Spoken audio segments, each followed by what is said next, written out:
Hello everyone. आज जो है हम लोग नया यूनिट स्टार्ट करने वाले हैं। क्लास 12 का जो फर्स्ट यूनिट है द सॉलिड स्टेट, इसके बारे में जो है आज हम लोग जानेंगे। तो देखो, मैटर का जो मेनली तीन स्टेट्स होते हैं ना, सॉलिड, लिक्विड और गैस।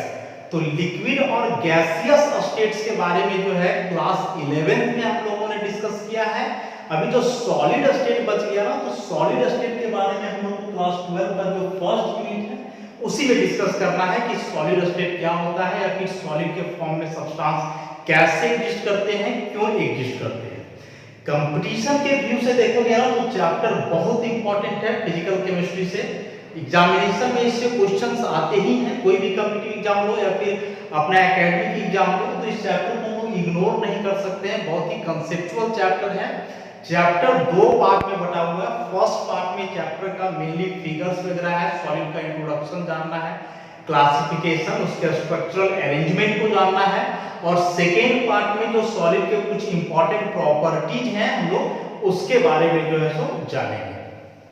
अब आते हैं सबसे पहले कि सॉलिड है क्या। तो बचपन से हम लोग पढ़ते आ रहे हैं कि किसी भी मैटर का वह फॉर्म, पदार्थ का वह अवस्था जिसका शेप, वॉल्यूम फिक्स्ड हो, तो उसी को हम लोग सॉलिड बोलते हैं। तो पुराना डेफिनेशन है ना, वो तो जानते ही आ रहे हैं, पढ़ते आ रहे हैं इस बात को कि सॉलिड का एक प्रॉपर्टी है, शेप फिक्स्ड होता है, साइज फिक्स्ड होता है, वॉल्यूम भी फिक्स्ड होता है।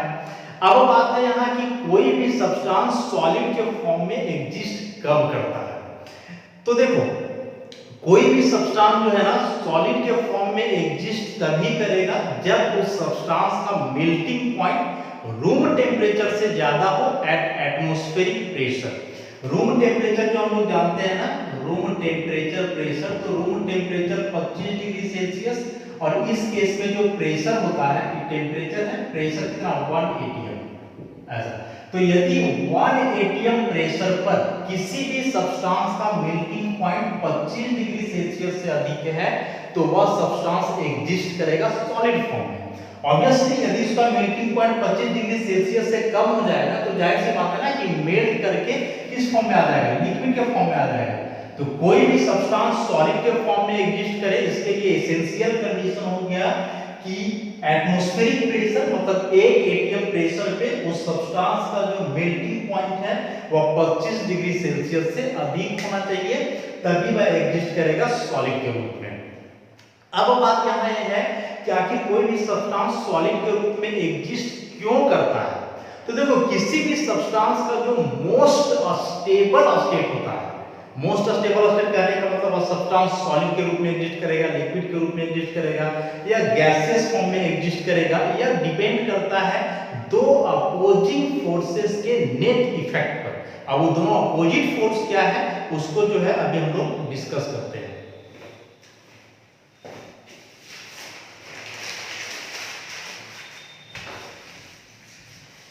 तो क्या बोला मैंने अभी कि किसी भी सब्सटेंस का जो मोस्ट स्टेबल फॉर्म है वह डिपेंड करता है दो अपोजिंग फोर्सों के नेट इफेक्ट पे। और वो दोनों अपोजिंग फोर्स क्या है, सो देखो, सबसे पहला इंटरमॉलिक्यूलर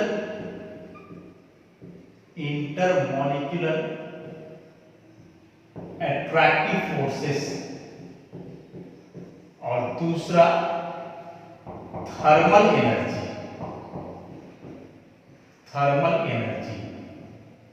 ये दो फोर्सों के जो है नेट इफेक्ट पे डिपेंड करेगा कि वह सब्सटेंस किस फॉर्म में एग्जिस्ट कर रहा है, सॉलिड, लिक्विड या गैस। अब यहां से देखो, इंटरमॉलिक्यूलर अट्रैक्टिव फोर्स और थर्मल एनर्जी, ये दोनों जो है क्या क्या होता है। जैसे मान लो कि दो मॉलिक्यूल कंसीडर किए हो ऐसे, अभी दो मॉलिक्यूल के बीच जो अट्रैक्शन होगा, तो अट्रैक्शन कहां से होगा, तो कोई भी मॉलिक्यूल हो ना, तो जो उसका हम लोग एग्जिस्टेंस जानते हैं कि दो मॉलिक्यूल है, न्यूक्लियस है, बगल में इलेक्ट्रॉन क्लाउड है, इस तरह से। तो ये जो अट्रैक्शन होता है इलेक्ट्रॉन क्लाउड का न्यूक्लियस की तरफ, या इसके इलेक्ट्रॉन क्लाउड का इसके न्यूक्लियस की तरफ, तो इस बात को हम लोग जो है बोलेंगे अट्रैक्टिव फोर्स, और यहां से डेवलप करता है इंटरमॉलिक्यूलर अट्रैक्टिव फोर्स। तो जब कभी भी दो मॉलिक्यूल्स अगल बगल हो, एडजेसेंट हो, तो उनके बीच एक नेट अट्रैक्टिव फोर्स काम करता है, जिसको हम इंटरमॉलिक्यूलर अट्रैक्टिव अट्रैक्टिव फोर्स बोलते हैं। इंटर का मतलब होता है दो डिफरेंट मॉलिक्यूलर अट्रैक्टिव फोर्स, मतलब दो अलग अलग मॉलिक्यूल के बीच जो अट्रैक्टिव फोर्स लगता है। नाम ही है अट्रैक्टिव फोर्स, इसका मतलब क्या हुआ कि यह फोर्स इस दोनों मॉलिक्यूल के एक दूसरे से अट्रैक्ट करके रखेगा, एक दूसरे से खींच करके रखेगा, आपस में जोड़ करके रखेगा।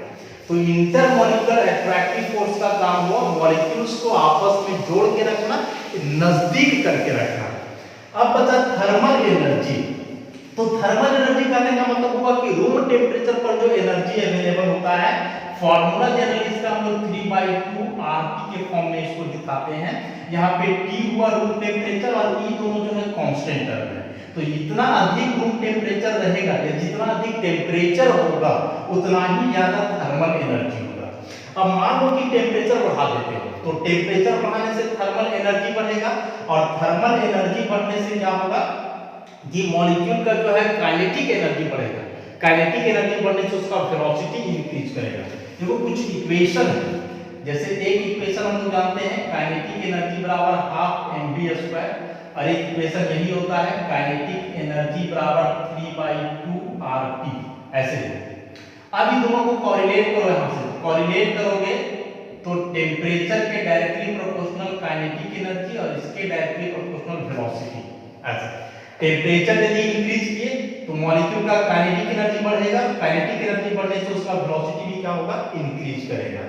तो मान लो कि दो मॉलिक्यूल ऐसे आपस में है कनेक्टेड, अब तुम टेम्परेचर को इंक्रीज कर रहे हो, तो टेम्परेचर इंक्रीज करने से इसका काइनेटिक एनर्जी बढ़ेगा, और जब काइनेटिक एनर्जी इतना बढ़ जाए कि इस बॉन्ड एनर्जी से उसका वैल्यू इंक्रीज कर जाए, तो बॉन्ड ब्रेक करेगा, मॉलिक्यूल यहां से मूव करना शुरू कर देगा।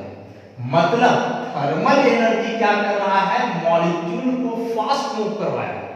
तो देखो अट्रैक्टिव फोर्स क्या कर रहा था, मॉलिक्यूल को अट्रैक्ट कर रहा था, एक दूसरे के नजदीक ला रहा था, और यहाँ जो थर्मल एनर्जी हम लोग पढ़ाई, ये क्या किया, मॉलिक्यूल के एक दूसरे से दूर किया। तो देखो अपोजिंग प्रोसेस है, एक मॉलिक्यूल को खींच रहा है तो दूसरा मॉलिक्यूल को दूर कर रहा है।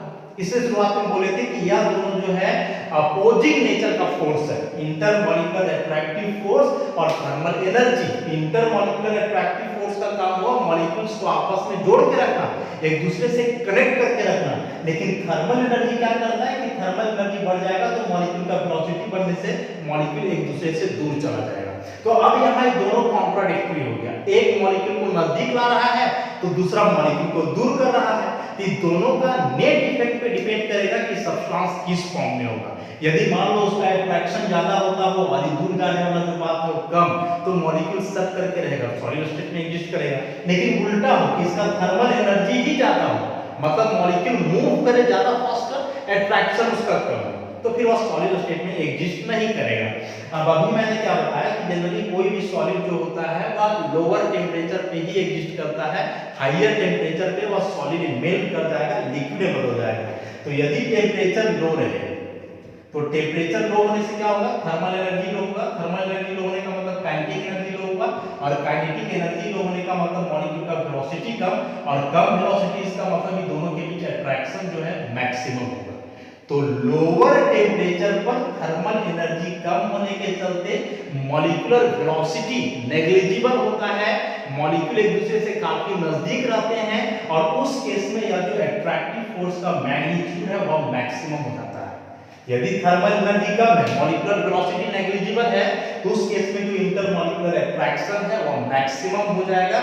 या इन शॉर्ट हम लोग बोले कि कम टेम्परेचर पे मॉलिक्यूल मूव कम कर रहा है, मतलब एक दूसरे से दूर कम जा रहा है, अट्रैक्ट मैक्सिमम हो रहा है।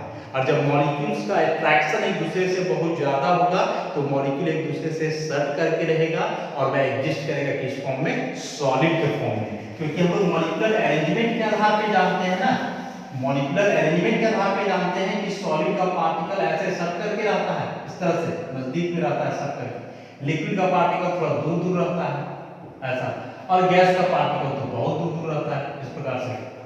तीन नजदीक जो है, नजदीक होने का मतलब हुआ कि इसके पार्टिकल के बीच जो अट्रैक्टिव फोर्स है वो मैक्सिमम स्ट्रेंथ का है, इसका थोड़ा दूर चला गया, इसका मतलब यहाँ जो मैग्नीट्यूड लग रहा है अट्रैक्टिव फोर्स का वह इसके तुलना में कमजोर है, और यहाँ पार्टिकल बहुत ज्यादा दूर है, इसका मतलब यहाँ जो लगने वाला इंटरमॉलिक्यूलर अट्रैक्टिव फोर्स है वह मिनिमम है ऐसा।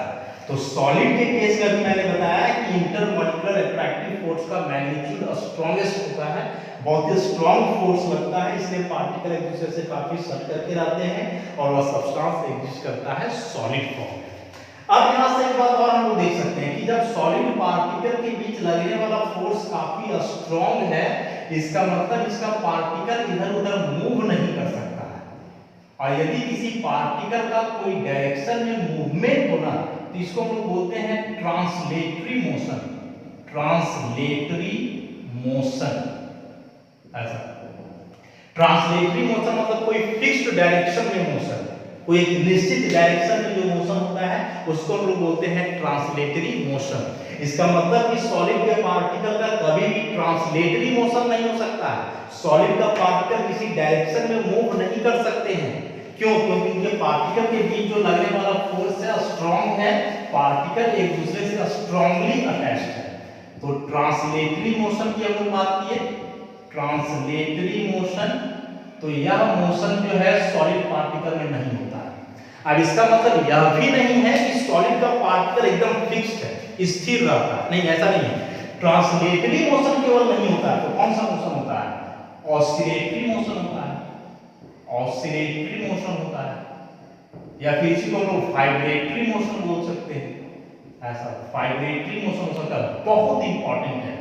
एग्जामिनेशन में आता है ऐसे ही 3-4 टाइप का मोशन दे देगा, बोलेगा कि इनमें से कौन सा मोशन जो है सॉलिड पार्टिकल्स के द्वारा एग्जीक्यूट किया जाता है। तो याद रखिए कि सॉलिड पार्टिकल्स का केवल ऑसिलेटरी या वाइब्रेटरी मोशन होता है, मतलब सॉलिड के पार्टिकल अपने पोजीशन पे थोड़ा ऑसिलेट कर सकते हैं या वाइब्रेट कर सकते हैं, वे किसी डायरेक्शन में मूव नहीं कर सकते हैं। और यदि किसी डायरेक्शन में उनका कोई मूवमेंट नहीं होगा तो बोलेंगे कि उनका कोई ट्रांसलेटरी मोशन नहीं है, केवल क्या है? ऑसिलेटरी और वाइब्रेटरी मोशन। तो ये सॉलिड के बारे में इंट्रोडक्शन था। तो हम लोग बोलेंगे क्या कि जो सॉलिड के डिस्क्रीट पार्टिकल होते हैं, डिस्क्रीट कहने का मतलब कि एक अलग पार्टिकल, जैसे बहुत सारा पार्टिकल आपस में ऐसे जुड़ गया सॉलिड बनाने के लिए, इस एक अलग पार्टिकल को हम लोग बोलेंगे डिस्क्रीट पार्टिकल। या डिस्क्रीट पार्टिकल को हम लोग कंस्टिट्यूएंट पार्टिकल भी बोलते हैं।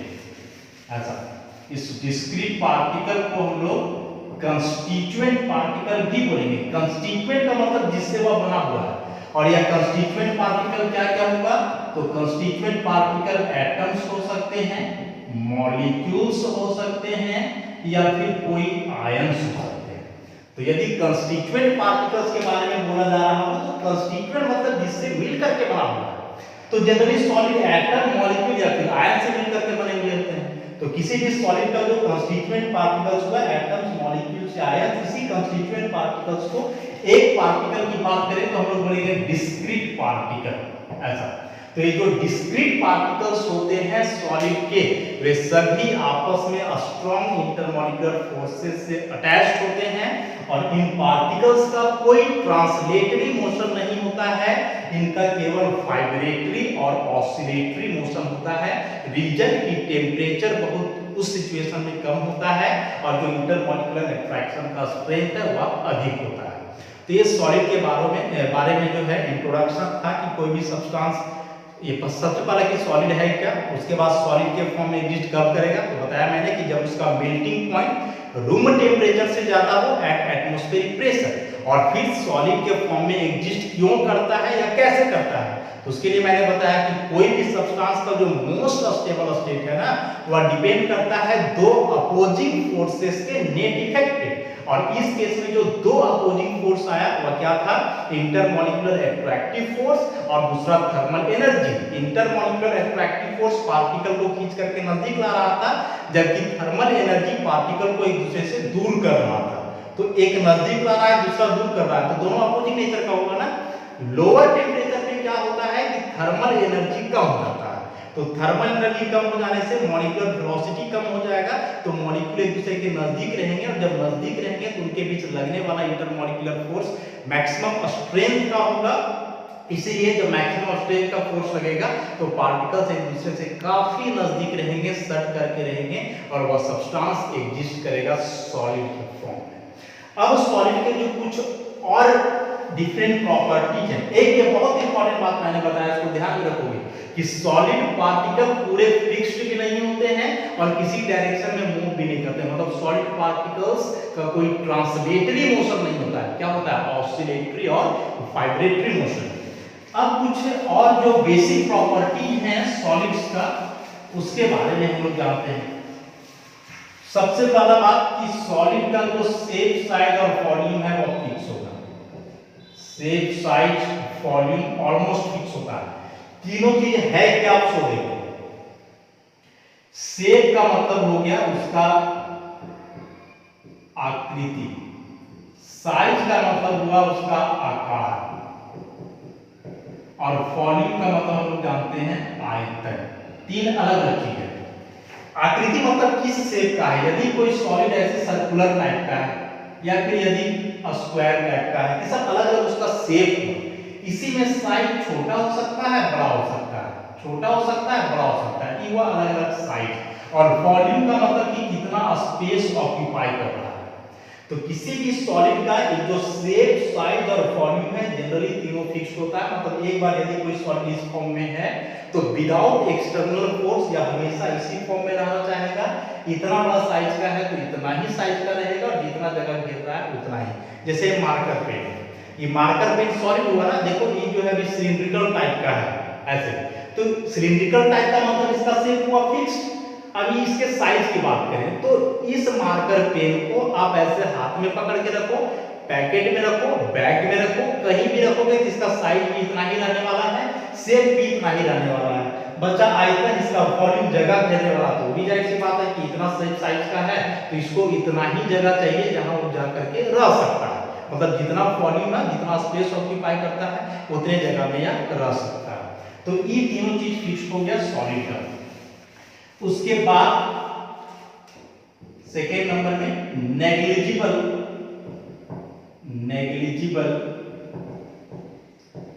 Intermolecular space.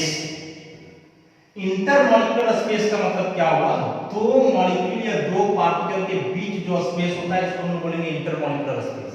तो सॉलिड के केस में यह नेग्लिजिबल होता है, मतलब सॉलिड के दो पार्टिकल के बीच कोई खाली जगह नहीं होता, ऑब्वियसली नहीं होगा। अभी शुरुआत में तो मैंने डिस्कस किया ना कि सॉलिड पार्टिकल के बीच स्ट्रॉन्ग फोर्स लगता है जिसके चलते वे आपस में जुड़े हुए रहते हैं ऐसे। अब जब नजदीक रहेंगे, जुड़े हुए रहेंगे तो उनके बीच कोई खाली जगह नहीं बचेगा। नेग्लिजिबल होता है, एकदम नहीं, वैसा नहीं, नेग्लिजिबल, नहीं के बराबर होता है। अगला स्ट्रॉन्गर इंटरमॉलिक्यूलर अट्रैक्शन। इसी का कंसीक्वेंस हुआ कि चूंकि स्पेस नहीं है तो अट्रैक्शन मैक्सिमम होगा, या उस उल्टा बोले हम लोग कि मैक्सिमम अट्रैक्शन होने के चलते इसके बीच कोई स्पेस नहीं बचता है। उसके बाद नॉन फ्लूइडिटी कि जो सॉलिड्स के पार्टिकल होते हैं फ्लूइड के जैसा बिहेव नहीं करते हैं। फ्लूइड करने का मतलब कोई लिक्विड को तुम गिरा करके छोड़ दो ना तो अपने आप मूव करने लगेगा, पानी को गिरा के छोड़ दो अपने आप वो आगे बढ़ेगा।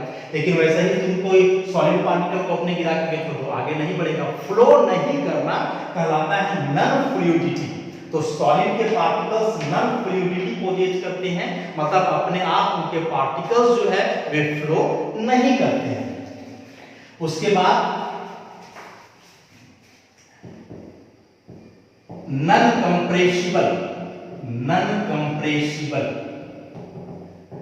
कंप्रेसिबल करने का मतलब दबाया नहीं जा सकता। सॉलिड है ना, इसको खूब जोर से दबाते हैं, कहां दब रहा है, नहीं दब रहा है। क्यों नहीं दब रहा है, तो देखो जैसे मान लो कि इस तरह से पार्टिकल का अरेंजमेंट है ऐसा, तुम यहां से फोर्स लगा रहे हो तो फोर्स लगाने से पार्टिकल दबेगा कब, जब ये बीच में खाली जगह हो। तो खाली जगह हो तो इसको दबाओगे कि पार्टिकल सट करके यहां आ जाएगा, देखो दब गया ऐसा। लेकिन हम क्या बोल रहे हैं कि सॉलिड का पार्टिकल के बीच तो कोई खाली जगह है ही नहीं। अब तुम ऊपर से यहां कितना ही फोर्स लगाते रहो कि कहां दबेगा जब इसके बीच कोई खाली जगह है ही नहीं।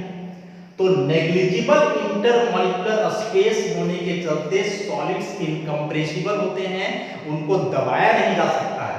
इन शॉर्ट हम लोग बोले जो सॉलिड्स होते हैं वे पोजेज करते हैं क्या, रिजिडिटी। रिजिडिटी, छठा नंबर का प्रॉपर्टी कि सॉलिड जो है रिजिडिटी पोजेस करते हैं, रिजिड होते हैं, कठोर होते हैं, दृढ़ होते हैं, उनको दबाया नहीं जा सकता है। तो नहीं दबाने का मतलब यही हुआ कि इंटरमॉलिक्यूलर स्पेस नहीं होता है। और मोस्ट इंपॉर्टेंट बात कि सॉलिड पार्टिकल्स का ट्रांसलेटरी मोशन नहीं होता है, नो ट्रांसलेटरी मोशन। सॉलिड के पार्टिकल किसी डायरेक्शन में मूव नहीं करते हैं, तो क्या होता है, सॉलिड के पार्टिकल्स का होता है केवल वाइब्रेटरी मोशन, या इसी को हम लोग बोलते हैं ऑसिलेटरी मोशन। तो ये वो जो है सॉलिड के प्रॉपर्टी का, या सॉलिड का कुछ प्रॉपर्टी, सॉलिड्स क्या है, कैसे एग्जिस्ट करेंगे, कब एग्जिस्ट करेंगे, और उनके कुछ क्या प्रॉपर्टीज हैं, ये सारी बातें। तो देखो आज स्टार्टिंग में जो है मैंने कवर अप कर दिया सॉलिड का इंट्रोडक्शन। सॉलिड क्या होते हैं, सॉलिड कब एग्जिस्ट करेंगे, क्यों एग्जिस्ट करते हैं सब्सटेंस सॉलिड के फॉर्म में, और लास्टली सॉलिड के जो मेन प्रॉपर्टीज होते हैं उनको। अब नेक्स्ट क्लास से जो है हम लोग सॉलिड का क्लासिफिकेशन देखेंगे कि कैसे सॉलिड को अलग अलग भाग में क्लासिफाई किया जाता है, उस सारे सॉलिड्स का फिर प्रॉपर्टीज क्या होता है। तो ये सारी बातों को हम लोग नेक्स्ट क्लास में डिस्कस करेंगे। धन्यवाद।